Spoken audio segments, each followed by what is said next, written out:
the third Saturday in October, along with the Region 5 5A championship game, will be our primary topics tonight on Go Ball Sports Season 2, Episode 11. Along with Ken Keller and Dave Myers, I'm Scott Shasteen.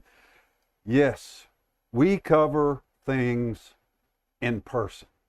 And our man Ken Keller was in Bryant-Denny Stadium Saturday afternoon for Tennessee, Alabama, third Saturday in October. I hope you're happy.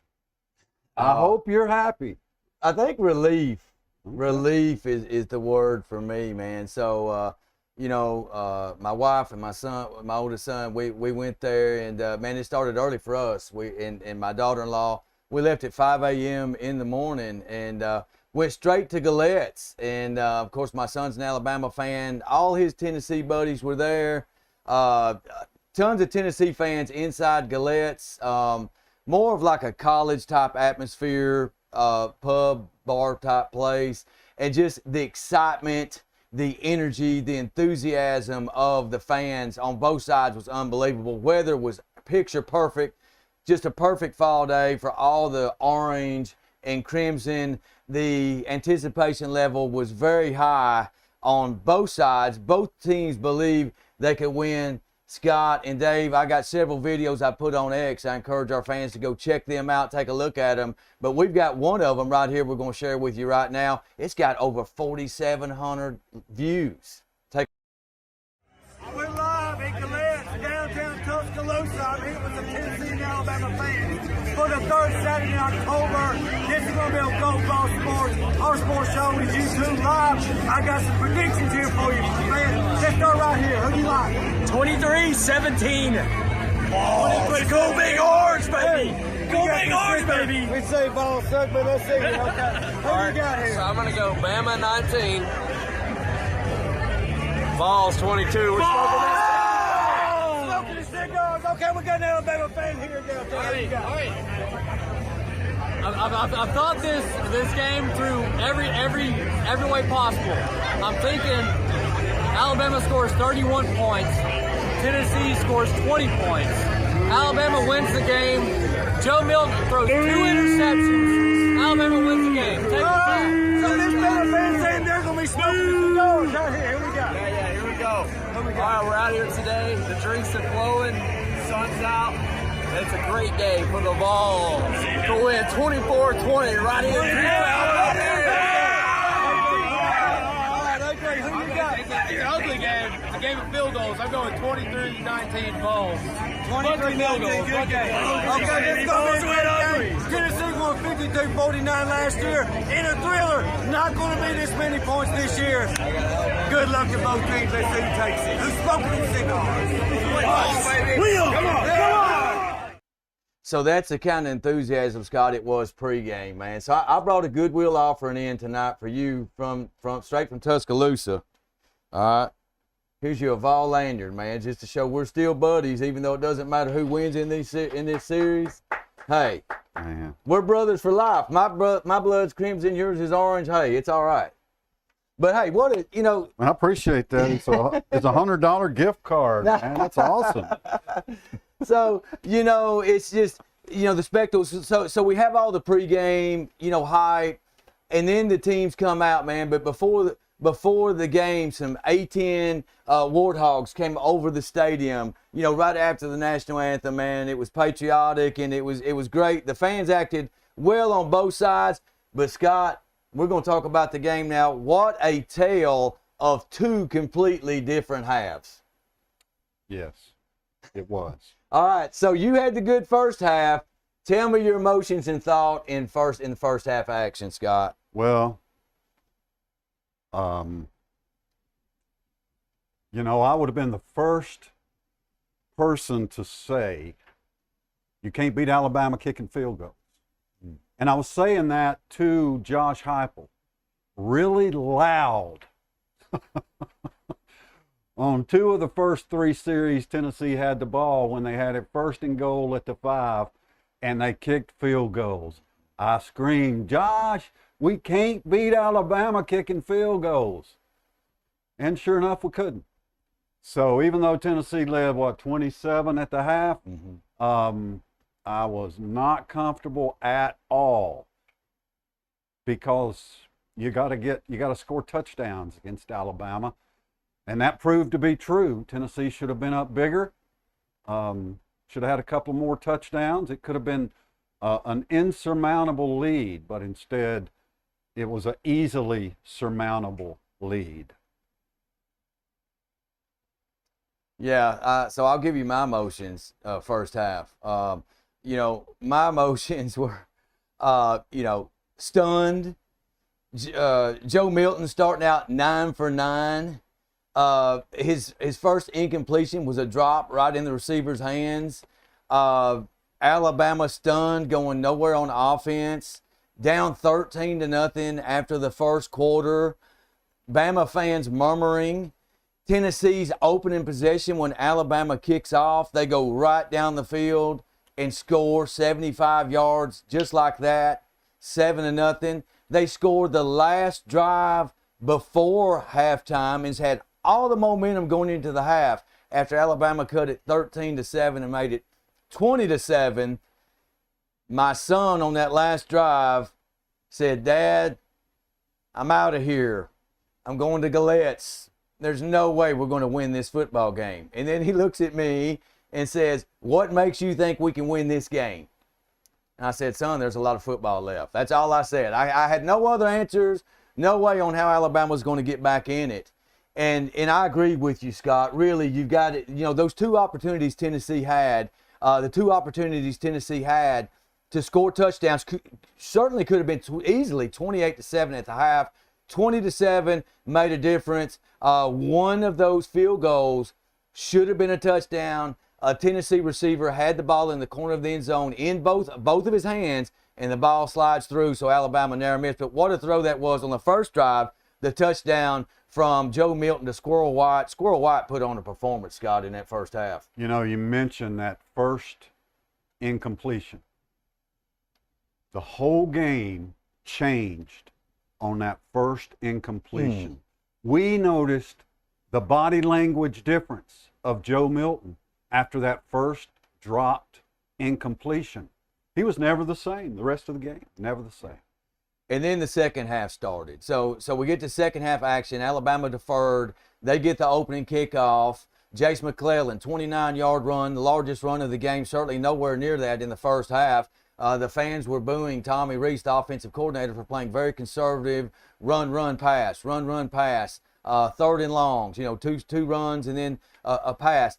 And then the long pass from Jalen Milroe to Isaiah Bond, 49 yards, totally changed the game. And all of a sudden, after two plays in the second half, Alabama cuts it to 20-14, and then the stadium started rocking and making some noise. And of course, subsequently, Alabama would go on and outscore Tennessee 27-0 in the second half, reverse their first half fortunes, and win the game 34-20. They sealed it late in the fourth quarter, about the 7-minute mark. And they had a strip sack, scoop, and score, which we'll look at a little bit later on the podium and get that play broke down. But Scott, just a great football game. Tennessee had their chances. Even in the second half with 7 minutes left, as poorly as they played, they were only down 27-20 with the football in pretty good field position. So they certainly, as poorly as they did play in the second half. Look, you talked about the past few years of this being a lopsided rivalry, and it has been since Nick Saban's been there. Tennessee, 5 different coaches since 2007, since Saban's been there. It's been Phil Fulmer. It's been Derek Dooley. It's been, who's the guy with the short hair like me? Butch Jones. It's been Jeremy Pruitt. And now the best one of those Tennessee, Josh You forgot Heupel. Lane Kiffin. Lane Kiffin. How could I forget Lane Kiffin? So 6 coaches. Lane Kiffin. And the closest Tennessee came to winning was 2009, the 12-10 game. In 2015, Butch Jones came close. And then, last year they do get the win. So 16 out of 17. Bama fans are happy, but they're relieved, Scott. It was not easy. It was not easy. Whatever.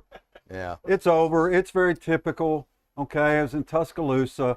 I appreciate your son, Darren. I like him. He's a fine young man. He made a good pick. But, son, it was a 13-point deficit at halftime, and you're leaving because there ain't no way Alabama comes back to win at Bryant-Denny Stadium. Come on, Darren. Big D. Let's get with the program, man. How many games have you watched? You should have known Alabama was going to come back and win the game. Come on, D. Yeah. So I got a confession to make. Confess. Yeah, I made a call in on my way back from a job out on the road Monday to 104.5 The Zone to Buck Rising, and I was talking about the Tennessee and Alabama game, Scott. They were talking about the refereeing in that game, and I got cut off. They started playing Rocky Top on me and shut me down and hung the phone up on me. So I did want to ask you, there was a disparity in penalties. Tennessee had 8 penalties. Alabama had 1. Your thoughts on how that affected the football game and which penalties you didn't like that you saw called? This is my best Josh Heupel impersonation. Go.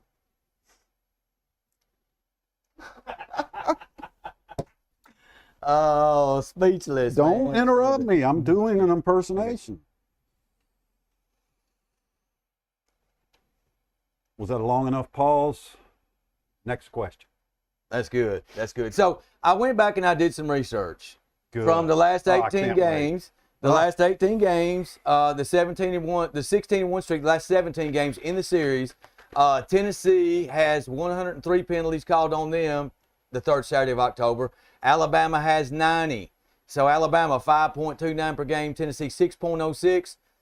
Information and stats. Did my own homework on that one. So, hey, there you go. All right. Let's go to the SEC this week, the other games. Let's take a look. All right. Man. So the third Saturday in October was the most exciting game. Not really. Or was it? It wasn't. It wasn't an exciting game at all. Sun drop time. Fun for about 2.5 quarters. At the 4:19 mark of the third quarter, game over. Not that exciting. Another one's in the history books, folks, right? Yep. South Carolina continues their cataclysmic slide. They are falling to the bottom of the SEC East, only ahead of the Vanderbilt Commodores. They get curb stomped by the Missouri Tigers, 34-12. Scott, this team surged in Missouri. This team slumping South Carolina, 34-12. You gotta watch these Tigers now. Yeah. They're playing well. Look at this stinker. What a defensive battle right here. I mean, this has got to be the lowest scoring game of college football this year, right? I had the misfortune of watching some of that. Yeah, so They poor were without offense. Will Rogers the third. Mississippi State was without Will Rogers the third, one of the most prolific quarterbacks in SEC history, Makes a and still difference. beat Arkansas. Wow. Yeah, okay. And so Arkansas slumping, man. Bad season for the Hogs. Mississippi, Ole Miss and Lane Kiffin, Pigskin picked this on the losers, picked Ole Miss to lose the game, but Auburn loses at home at Jordan-Hare. That's tough to do. Hey, This partner. team's sitting here with 1 loss. Hey, partner, it's time. It's time, Dave, perhaps that we stage an intervention. Uh-oh. Oh, the Auburn sucks. Okay. Quit picking them. Yeah. Yeah, I tend to go with him at home. So, I miss that. I definitely miss that one. I'm just going to play this sound every time he does. Oh, there you go. Hey, wait. Okay, here we go. All right, and then we got Army 62 mismatch against LSU. The Tigers still got a chance to win the SEC West. So that's the other games in the SEC. Several teams were off. Light schedule this week. Let's look at the top 25 and get the national picture right here. Top 25. Got to get our telestrator out here. All right. Number 1, Georgia Bulldogs off this week. They go to Jacksonville for the world's largest cocktail party. They play the Florida Gators this week without Brock Bowers. Does Florida have a chance? We'll pick that on our Golden Game segment at the end of the show. Number 2, Michigan still has not played anyone. Stay tuned for Pigskin's top 5 after we look at this top 25. Michigan, no resume. No resume for Georgia. Ohio State, big game. They get the biggest win of the week. They beat previous number 7 Penn State at home 20-12. They're the benefactor of a reverse scoop and score. Penn State had the momentum. They pick a fumble up, carry for a touchdown. The referees throw the flag. That's what happens at the Horseshoe. Ohio State wins it. They're still unbeaten. But they got 2 quality wins. They beat Notre Dame. Notre Dame's up here somewhere. They've got a win over 14-10. I like their resume. Let me Florida, pause you right there, partner. Go ahead. Did you just imply that because Ohio State was at home, they got the benefit of a call? Potentially. Potentially. Potentially, Gotcha. yes. Please, Potentially. Please proceed. Shelf that. Shelf that. Okay, Florida State, my number one team, Florida State. They win once again. They are sitting here at 4. They're number 1 in Pigskin's top 5. The Washington Huskies, they struggle a little bit too. So all these teams struggle. Florida State, Washington, Oklahoma, and Texas. So Washington wins. They're still unbeaten. Oklahoma, I told you that Central Florida was going to play them a tough game. Gus Malzahn, 31-29. Oklahoma pulls that game out. Texas pulls out a 7-point win, 31-24 over Houston. They were in a struggle with the Houston Cougars. Big game this week, number 8, Oregon against number 13, Utah. So that's going to be a big game. We're going to pick that on our Golden Game segment. But while we're talking about Utah, I'm going to circle them right here. I'm so proud of them. I'm so proud of them beating USC every time they play them. I'm so proud of Caleb Williams being knocked out of the Heisman because I'm sick and tired of hearing that Caleb Williams of the USC Trojans is the greatest quarterback in the history of college football. Hey, that guy might not even play the rest of the season. His agent's already said that whatever NFL team drafts him, he wants a piece of the team. He wants partial ownership. If you draft me, I'm going to own part of your team. No way. I wouldn't touch that guy. Take Drake May instead of him. You know what Caleb Williams couldn't do? What's that? As a college quarterback, he couldn't carry Tim Tebow's jockstrap as a college quarterback. That's right. That's right. And he couldn't make the college football playoffs either. So he's going to go to the pros, never going to the college football playoff. So looking at Alabama, they jumped up 2 spots from 11 to 9 with their win over Tennessee. They're sitting here with 1 loss. Okay, so is there a scenario with 1-9 that the SEC does not make the college football playoff this year? Absolutely. Yes, there is, and I'm going to show you how because it's not too far-fetched, okay? The winner of this game, if they stay undefeated, Michigan and Ohio State, Big Ten winner, they're in, check mark, okay? Florida State wins the ACC, check mark, they're in. Washington wins the Pac-12, check mark, they're in. Oklahoma beats Texas in the rematch, stays undefeated, Oklahoma in. The reason I'm saying that, what it would take, Alabama winning the West, or LSU winning the West, and beating Georgia in the SEC championship. If that happens, Georgia is out. Let me give you another scenario. Tennessee beats Georgia on November 18th and pins their only loss to them. Georgia beats Alabama or LSU in the SEC championship game. Guess what? Bye-bye, Georgia. You got lost to Tennessee. I don't care if you're the SEC champ. You have no resume this year. You're not getting in because you only have 1 win over a top 25 team this year. And these other unbeaten teams have better resumes than you do. So watch out, Georgia. You're not guaranteed. You've got to win every game. But you know this what? Weekend. You know what always seems to happen toward the end of the year? These undefeated teams. Mm-hmm.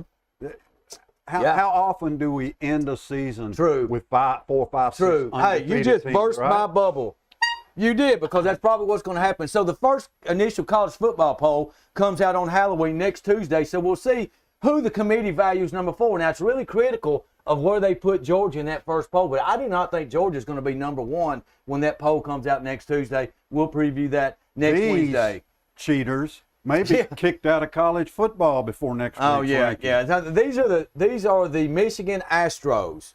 Okay, they go scout teams. They send a guy, how many Or games? the Patriots. Yeah, either one. Or Shelbyville.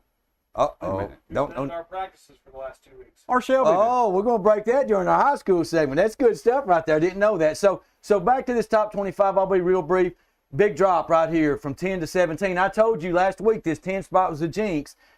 North Carolina felt it. They got beat, so they dropped all the way to 17th. Just a couple newbies here in the top 25. USC, they dropped all the way to 24, but I like this one right here. No, that's Tulane right there. Where's Air Force in the top 20? 7-0 Air Force in the Falcons flying high in the top 20, and the James Madison Dukes out of the Sun Belt Conference, unbeaten and in the top 25. How about these two teams? So if this year was next year and we had the 12-team playoff, these were two teams we would have to be watching out for that could possibly crash the playoff party. So that's the top 25. Tennessee does drop to 21. They've got a big game at Kentucky this week. And yes, I'll say it's big. It's a big program win. They've got to take that game. We'll look at that and pick that on the Golden Game segment. And we'll look at that one at the end of the show. To your top 5, baby. All right, here's my top 5. Pigskin's top 5. Best resume, Florida State. They win over Clemson, Duke, and LSU. So they've got my top resume. I talked to you about Ohio State. Okay, they beat Notre Dame and Penn State. Washington has a win over Oregon. Georgia has a win over Kentucky, 51-13. Whoop-de-doo. And Oklahoma did beat Texas. So technically, I could flip Oklahoma here, but I'm going to give them the benefit of the doubt of the last 2 national championships. That's your real top 5, and I think that's going to be what the committee. We'll see what happens this week, but I do not think Georgia's going to come out number 1 next week by the College Football Playoff Committee. We'll wait and check that out next week. So that's Pigskin's top 5. All right. So look at some SEC football. Little third Saturday in October chat. We've got Tullahoma Shelbyville talk coming up, but right now, host on a hot seat. And now we dive deep into the minds of our hosts, Kim Keller and Scott Chastain, as we play Hosts on a Hot Seat.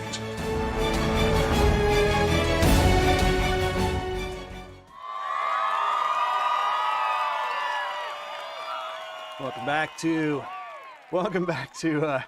Hosts on a Hot Seat. Welcome back into the studio for another round. Before we start, I'm going to play a video. Since I don't have NFL segment, I'm going to play this really quick. And I'm not going to say anything about it because I'm going to investigate this on a new segment I'd like to call it The Golden Detective. This is something we're seriously going to dive into. This is just going to be real quick before we play.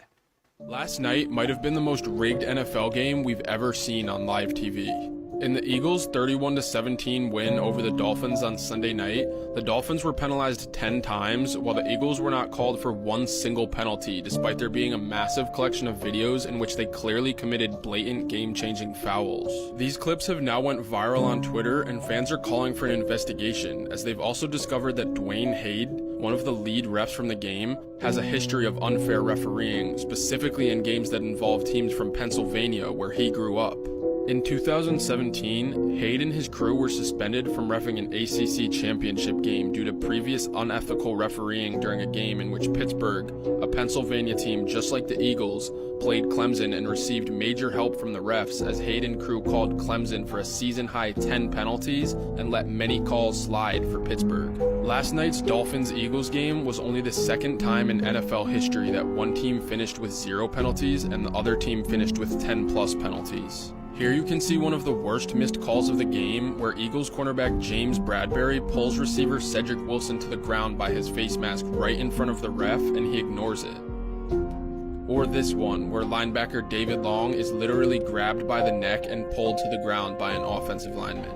To add to the conspiracy, fans have also pointed out that prior to this Sunday night game, Vegas had had a tough day and really needed to come out on the winning side of the last game of the day, where most of the money was on the Dolphins. Do you guys think this was just a bunch of piled up coincidences, or was this game really fixed for the Eagles to win?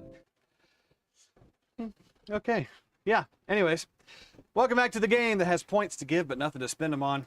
This round focuses on the third Saturday in October series between Tennessee and Alabama. So let's get down to it, gentlemen. You all ready? Here we go. Question 1. When was the first game, not just the third Saturday in October game, between Tennessee and Alabama played?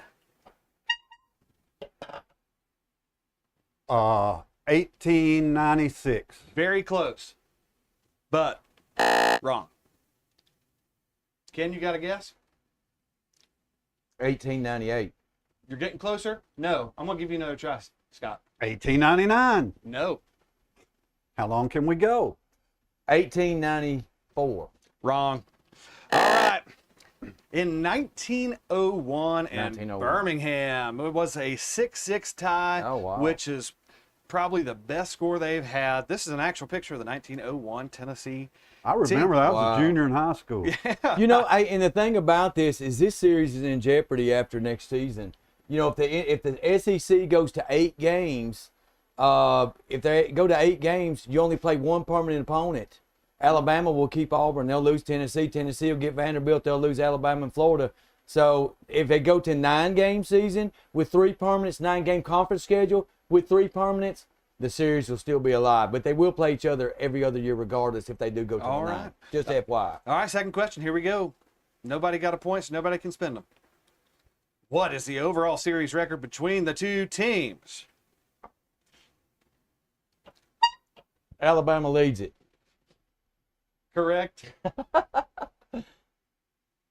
I'm going to give you a hint. Yeah, Okay, hit fine. the computer. Go for it.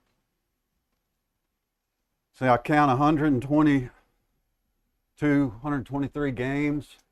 I'm going to say Alabama's won 70 of those. I'll say 70 and 53.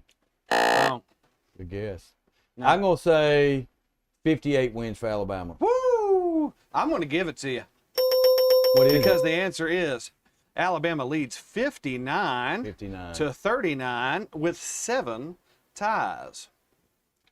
All right, there goes the point, Kim.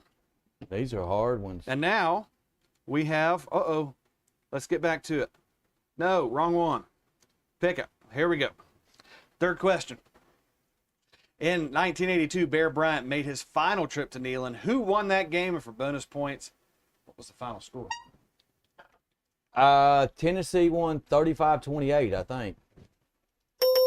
Incredible. That's not that incredible. Good job, Ken. And it snapped an 11-game win streak. of Johnny, Alabama. that's your kinfolk. Johnny Majors did that. Here's another little tidbit. Tennessee was so excited that Johnny Majors went to shake Bear Bryant's hand in the middle of the field, but the players scooped him up and carried him to midfield to shake Bear Bryant's hand. Absolutely. cool. And Johnny Jones from Munford, Tennessee, ran for over 200 yards in that 1982. Oh, wow. win. Wait, There you I go. got to give you that as well. Yeah. You got boom. That's for you, man. You got a So, point. y'all, thank you for watching this. 7 overall ties. 7 overall ties. All right, y'all. So we are going to head to the podium right now. Wait. Yeah, the podium. Am I thinking correctly? Yes, sir. Okay.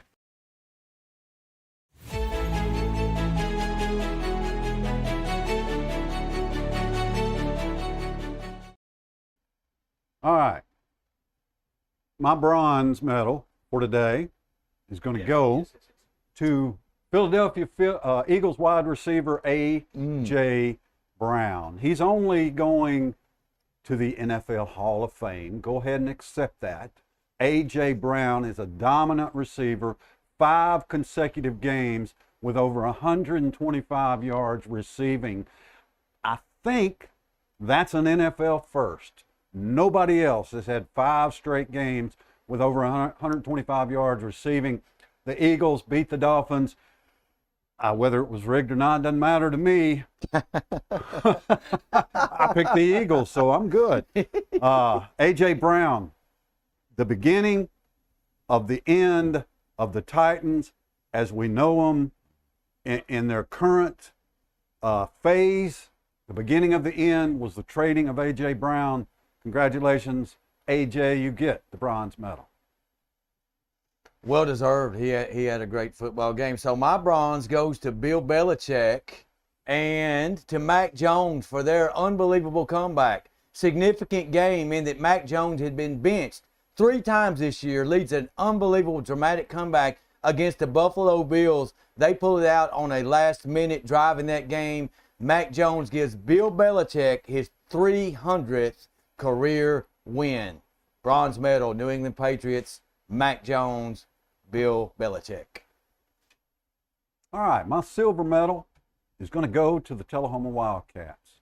You know, at the beginning of the season, I told you that the Wildcats and the Shelbyville Golden Eagles would play for the Region 5-5A championship in Week 11 in Shelbyville.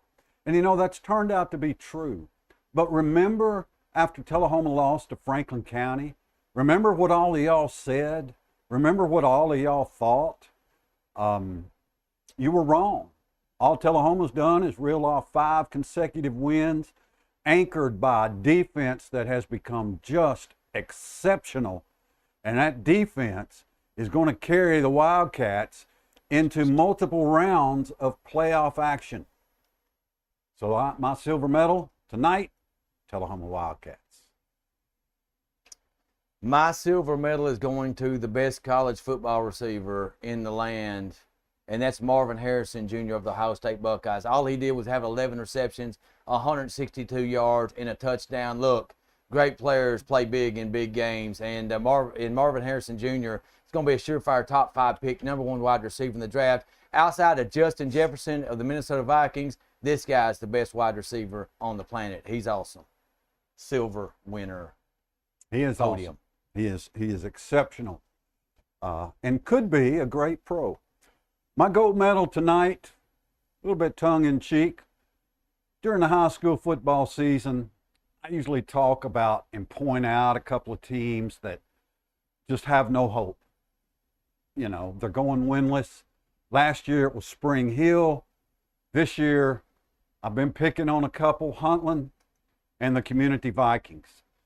Community's been just getting blown out by everybody, and I always feel so bad for the kids and coaches and parents and fans of a high school football team that doesn't win a game. I mean, we've been there at Tullahoma. We know what a miserable fall that really makes for. But the Community Vikings step up and beat Red Bowling Springs last week, 48-44. Congratulations, Community Vikings football. You get the gold medal tonight. Nice one. My gold medal goes to the Bama defense. Second half shutout of the Tennessee Vols.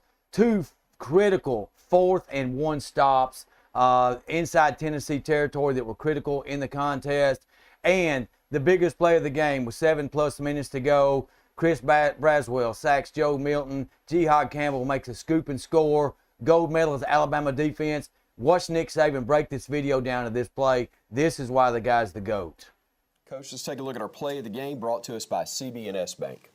Right. Well, I think, it's a great pass rush by 41, but there's nothing special about that. But I think this is a little bit of a coverage, kind of sack. So, they're in these domino stacks. So they got 2 guys right behind each other. So you either play lock on this guy with this guy, and the back guy plays the back guy. And in this case, we're playing 3 over 2. So he's got the point guy. These 2 guys are playing the back guy. All right, but you have to play off of them about 8 yards because you can't get caught up in the wash. Now, sometimes I'll put this guy on the back guy and double that guy. All right, and then Caleb's over here doubling this guy to the field with Kool-Aid, in and out. All right, so when they have the tight end in the backfield, they can do 6-man, 7-man protection. All right, but Braz is going to come off the edge, beat the tackle here. But you're going to see the quarterback double clutch this ball, all right, because Malachi gets a great jump on this. Watch Malachi's jump on this.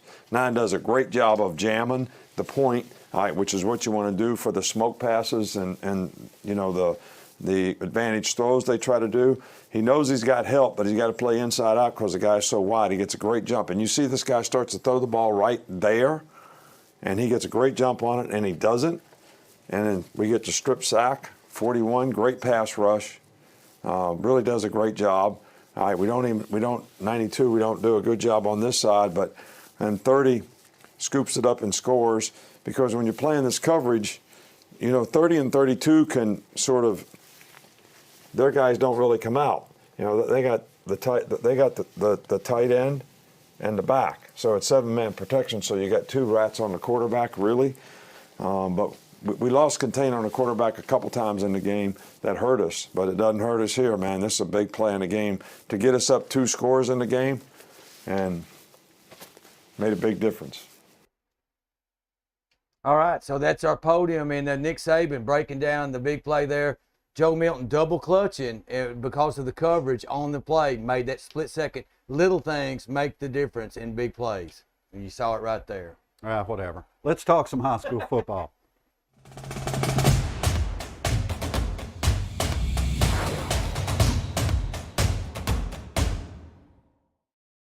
it's all in good fun. Congratulations to the Tullahoma Wildcats. They took care of business last week.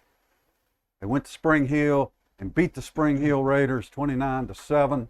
Tullahoma putting themselves in position to play for the Region 5 5A championship. Let's take a look. Nice. Let's take a look at what else happened last week. Yeah. Something about this looks off. These all look like they may have been, maybe I'm just tripping. Maybe I'm just tripping. I looked at this a lot over the weekend.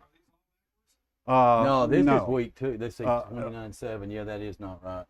A couple of weeks ago. Anyway, I'm tripping. I remember talking about this last week. But anyway, let's go right here, okay? I want you to notice Shelbyville's win over Lincoln County. These are the scores I have. Small win. Shelbyville's win over Yeah. Lincoln County, narrow. Last week, Shelbyville beat Lawrence County, narrow. Franklin County stayed in prime position to go to the playoffs with their win over Lawrence County. That was a huge win. Franklin County had a big lead. Lawrence County came back. Franklin County won it in the end. Your top teams keep winning: Marion County, Moore County, and you see the rest. Riverdale took care of business. So many big games this weekend. I don't want to talk much about last week. It's all about week 11. There's 48 regions in Tennessee high school football. 48 regions, 6 classifications, 8 regions in each one. Think about this. 48 regions. 18 of them will be decided this weekend, either Thursday night or Friday night.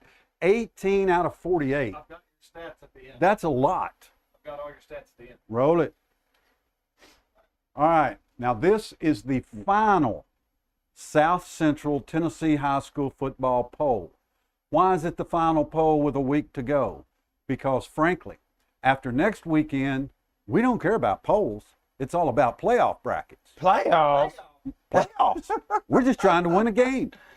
But this is your final poll. It changed hardly any from the previous couple of weeks. Moore County kept winning. Marion County, these two teams, 3, 4 teams ranked in the top 5 in the state of Tennessee in their respective classifications. Believe it or not, Oakland is not the number 1 team in the state. Tullahoma moves up. They had an impressive win over Spring Hill. You look at this, you say, well, it's not that impressive based on the score. Well, this 7 points came with 4 minutes to go in the game on a 95-yard kickoff return. This could have easily been 50. Tullahoma was not exceptionally crisp on offense. They tried field goals.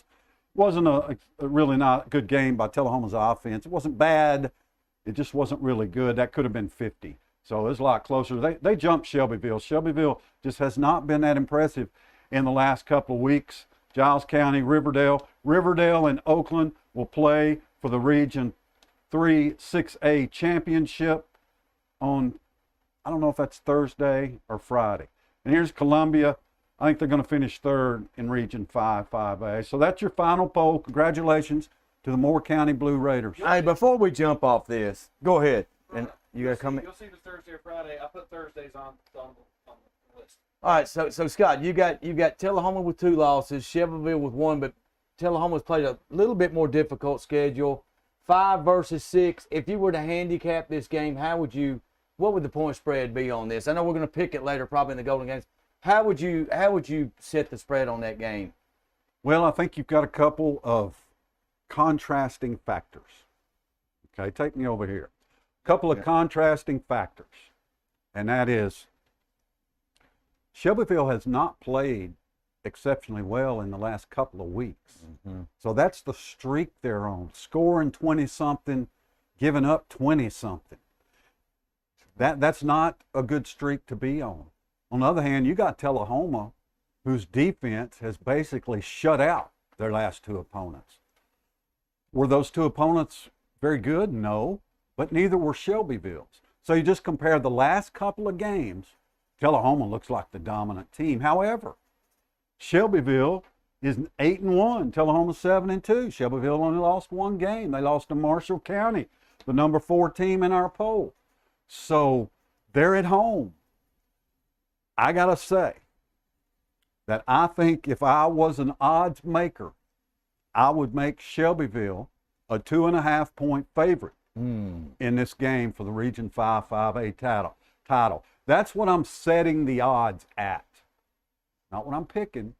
That's the line. Ken asked me, what's the line? 2.5 points. Tell Shelbyville, the favorite. All right, let's move. Final poll. I just gained 15 minutes on my Saturday morning because I don't have to do a poll anymore. Yeah. All right, here's your Region 5 5A standings after Week 10. Shelbyville, Tullahoma, they play. Winner finishes first. Loser finishes second. Columbia plays Lawrence County. Okay? Lawrence County, if Columbia wins, which I think they will, they're going to finish third. Lincoln County plays Franklin County. Great Week 11 game. Those are bitter rivals right there. If Franklin County beats Lincoln County, well, let me put that different. Okay? The winner of this game is finishing fourth if Columbia wins. Lawrence County wins. Franklin County could finish third. Let me think that. I've got this. Yeah. I've got that down. I wrote that down on my sheet. But I'm not sure what I just said is right. So let's move on. All right. All right. Looking at the schedule. All right. We're looking at this week's schedule. Week 11, final week. Riverdale and Oakland. Region 3 6A championship will be decided. Coffee County's not going anywhere. Siegel and Rockville are playing for a playoff spot. It's going to be Riverdale, Oakland, Blackman, and one of these two teams. Think Rockville was a playoff team when we played them? I didn't. Tullahoma and Shelbyville will pick that. It's Thursday night. Lawrence County steps out of the region. That's why I knew what I was talking about wasn't right. Lawrence County's out of the region. They're done in the region. They can't do anything else. They've lost 4 games. Lincoln County at Columbia. If Columbia wins, they'll finish third. If Lincoln County wins and Franklin County wins, Franklin County would finish third and Lincoln County would finish fourth. It's amazing. Columbia's really on the hot seat. Lincoln almost beat Shelbyville. Lincoln almost beat Shelbyville. Marshall County plays at Pearl Cone. We're going to pick that game. By the way, we're going to pick this game and this game in a bit, but we're going to pick Marshall County, Pearl Cone. We know that region. We were there the last couple of years. Pearl Cone undefeated, ranked number 1 in the state. Marshall County playing them for the region championship. Sequatchie County and Giles County. That's 3A, Region 4 3A. They will play for the region championship. I like the Bobcats here. Watertown and Community. Can Community get a second win? I say yes. The Vikings will beat Watertown at home. Maybe the worst program in the state of Tennessee, Pickett County. Just wanted to point that out. You know who's going to finish second in their region in Class 2A? The Fayetteville Tigers. They sure are. They're going to go to the playoffs. Watch Fayetteville. Moore County has already clinched their region championship. They finish up at home. It's on Thursday night. I wish that was on Friday. I'd like to go down and watch the Blue Raiders. And then you see the rest here. So a lot of games deciding region championships. And a lot of Thursday throwdowns. A lot of Thursday games this week. I don't know why so many are on Thursday this week. But it helps the TSSAA put together those playoff brackets come Saturday. I can promise you that. All right. Just some headlines here, okay? Out of 48 regions, 18 games will determine region winners. Most will be decided on Thursday. I've already told you that. The top offense in the state of Tennessee is Class 1A Dresden. They score 426 points. If Moore County gets to 3rd, 4th round, they're undefeated. They may be there. Top defense in the league, in the state, Mitchell, Class 2A. 9 games, Jeez. 18 points. 18 points in 9 games. 9 safeties. I like them to 6 field play for goals. the 2A state championship. Who's your returning defending state champions? Here you go. McKenzie in Class 1A. They're also on the west side of the state. You got Moore County, McKenzie, and Dresden, all on the west side of the state in Class 1A. Class 2A, Tyner, they're not going to repeat. McKenzie's got a shot. Class 3A, Alcoa, I picked them to repeat. Class 4A, it's actually Anderson County. No problem. We had 2 Aldersons last week on the field. That's probably where you got that. Anderson County, they're just 5-4 this year. They're probably not winning the 4A title. Knoxville West, defending champ, I like them to repeat. Oakland, defending champ, I like them to repeat.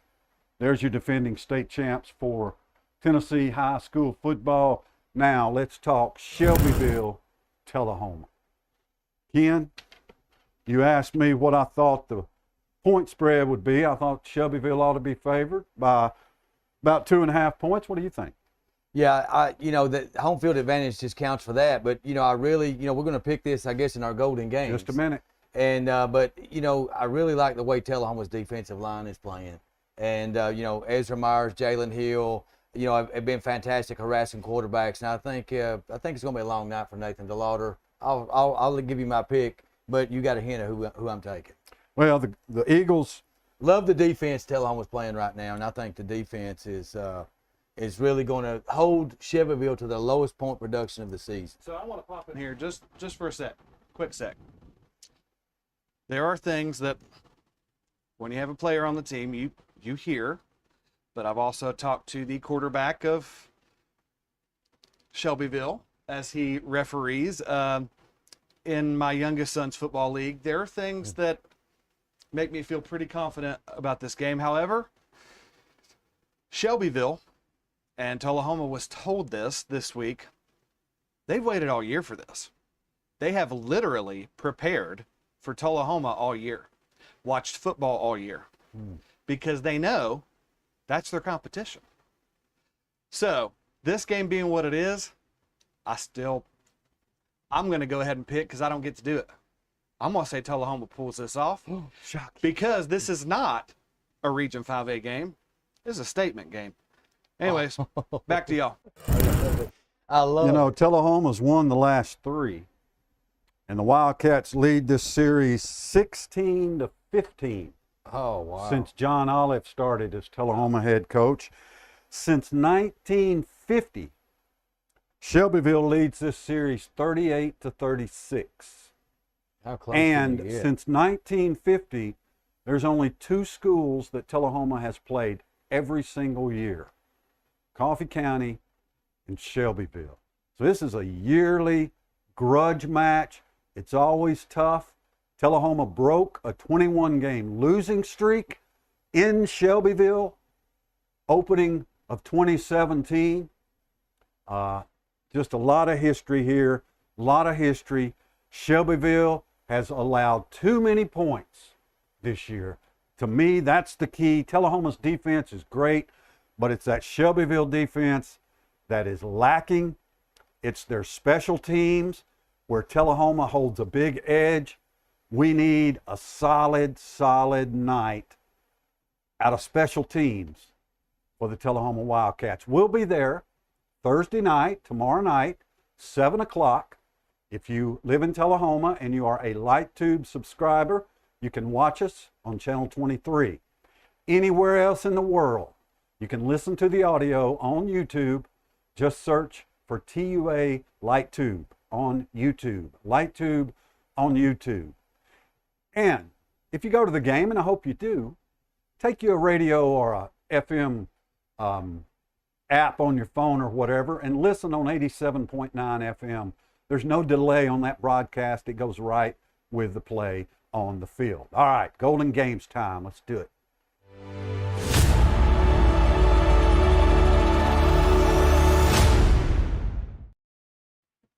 All right. So I'm going to hit you off with my Golden Games. First up is the Bengals at the 49ers. Man, that was a very sad loss the 49ers had. I thought they could pull it out. I know where McCaffrey was in that game.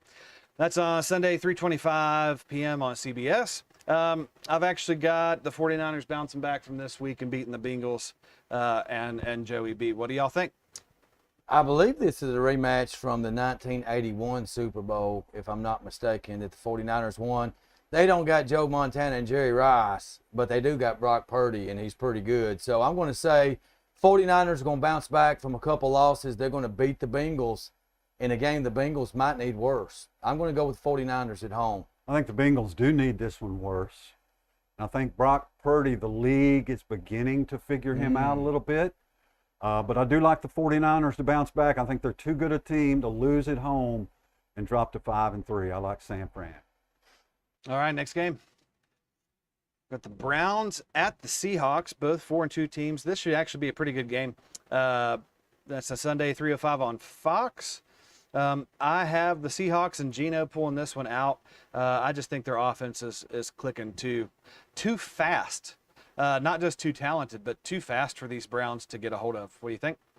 I think the Browns have a great defense, but their quarterback Deshaun Watson's dinged up, so I'm going to go with the Seahawks. I actually like P.J. Watson better, or P.J.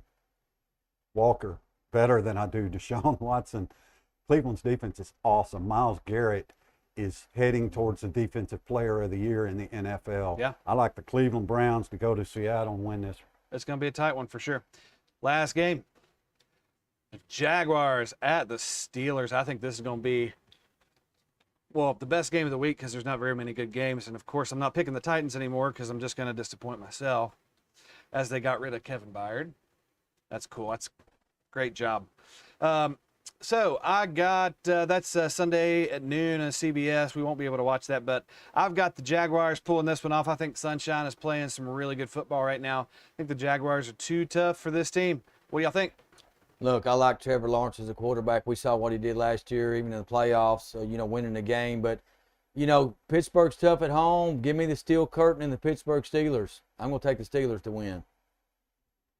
I like Pittsburgh as well. They are kind of that forgotten team sitting there at 4-2. Look how much publicity Sunshine and Jacksonville have gotten for their start. You don't know anything about Pittsburgh other than Kenny Pickett and George Pickens. I couldn't hardly tell you anybody on the Pittsburgh Steelers. But I like them to win at home. They're tough to beat at home. I think my daughter might go to this game. Should be a good one. Pittsburgh. All right, Ken, heading to you. All right, here we go. College slate, Golden Games. The Oregon Ducks, number 8 against 13 against Utah. Cam Rising out for the season, they've announced for Utah, but they keep winning. Big win over USC last week.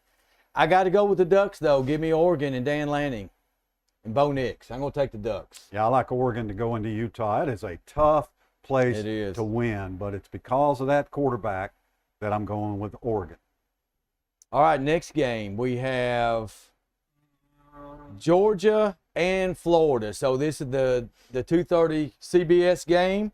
Georgia at Florida, number 1 against unranked Florida. Both teams had an off week last week. Big football game here. I think Florida can give them a test in the first half, but Georgia's defense too good in the second half. They're going to harass Graham Mertz. Georgia wins this one going away. Yeah, this could be a little bit like last week's Tennessee-Alabama game. I got Georgia by at least a couple of touchdowns here. All right, we both agree on that one. Last game, Tennessee at Kentucky. Devin Leary, Kentucky quarterback, in all of his SEC games has failed to throw 50% on his completion percentage. Josh Heupel, 4-6 on the road in the SEC. What gives here? Look, Tennessee's the better football team. They're going to bounce back. Ray Davis is going to get shut down by that Tennessee defense. Vols win. Well, we'll all be at Tullahoma High School as Johnny Bench makes an appearance in a fundraiser. If you don't have your tickets yet, you can still get them. Lane Curley or Jim Bratcher, get in touch with one of those guys, and they will hook you up with a ticket. That's where we'll be.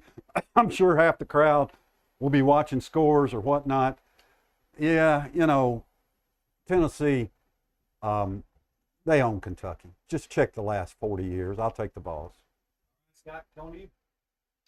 All right, Marshall County at Pearl Cone. This is for the Region 5 4A championship.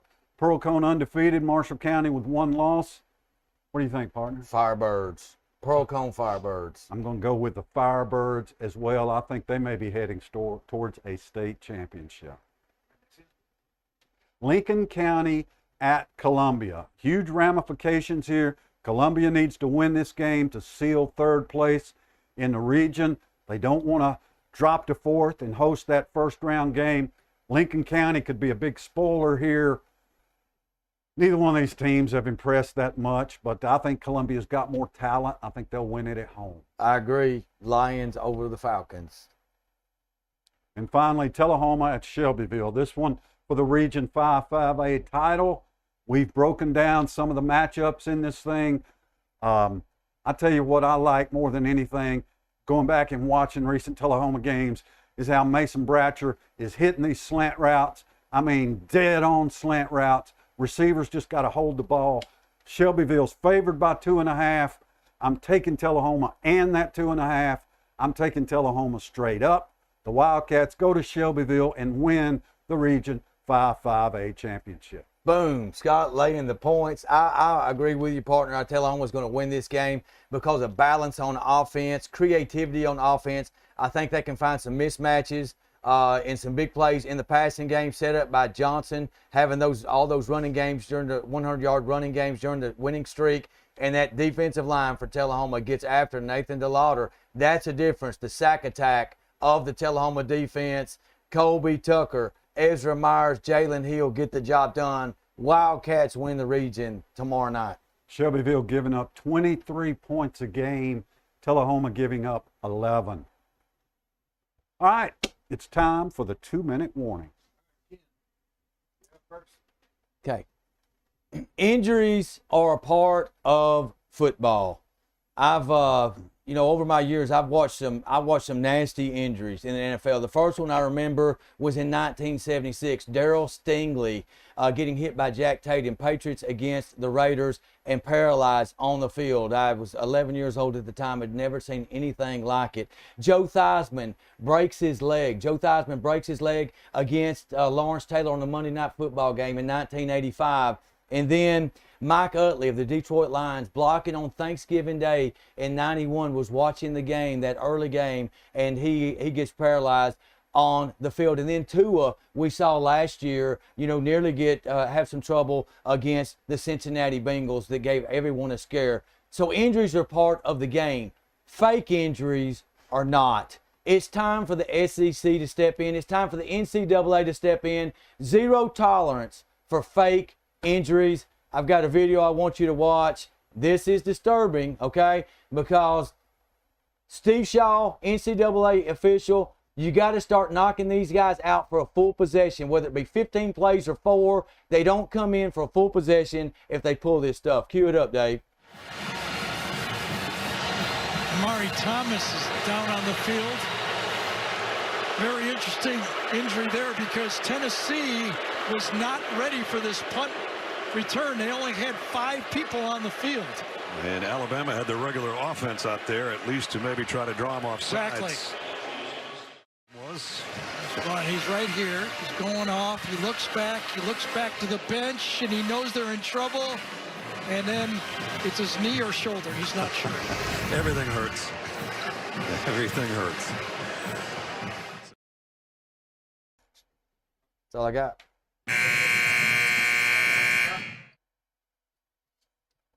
I feel like I've had a lot of patience tonight as Ken continues to beat this thing to death.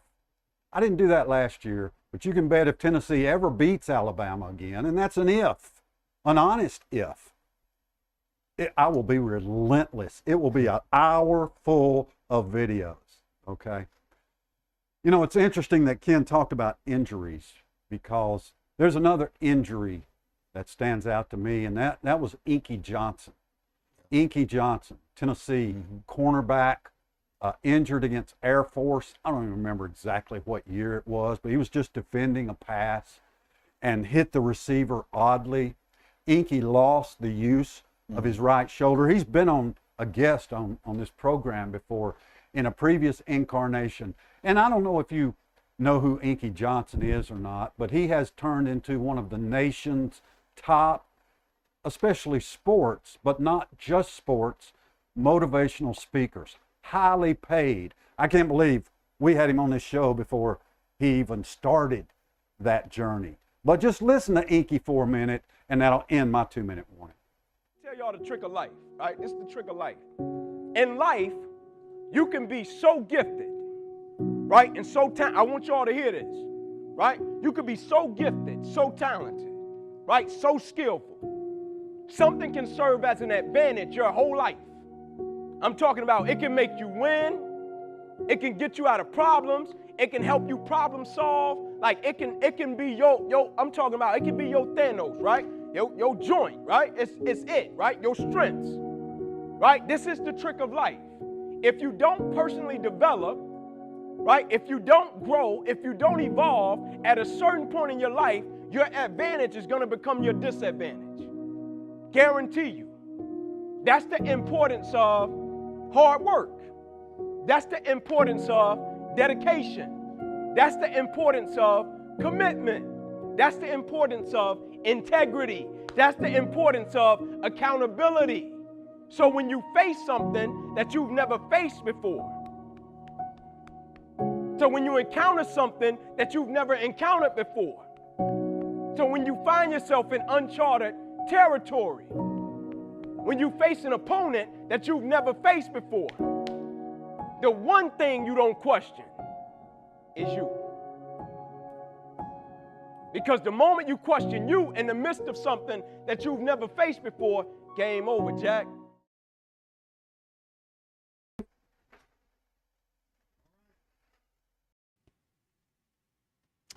All right, so this starts my 2 minutes. Tullahoma heads into Shelbyville tomorrow to battle for the Region 5A championship. I'm pumped for this game.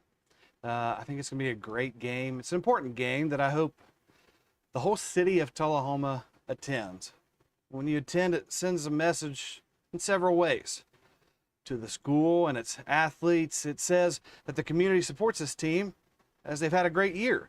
Much bigger turnaround than last year. To the parents of sons and daughters on the team, including myself, says the community is supporting us as well. Now, we've poured our hearts and souls into this team by volunteering and paying for gear, and just a bunch of different ways. So I genuinely hope everyone can attend. It also sends this message. It gives you the chance to dry your tears, because this team is so much better than the 80s team that I played on. Put on your big boy pants and admit that you were wrong about this team and their ability. Because, and let me be perfectly clear on this, when the Wildcats go into this game and they leave as the region champions, with a record that the three hosts on this program called before a snap was even played, we're coming for you. And you know who you are. So don't get offended when we air your immature comments on air that we receive from texts and voicemails and third party and to our faces, because you deserve it. And ultimately, come in real close. Much like Coach Prime and half of the major athletes in today's games, we here at Gold Ball Sports, we keep receipts.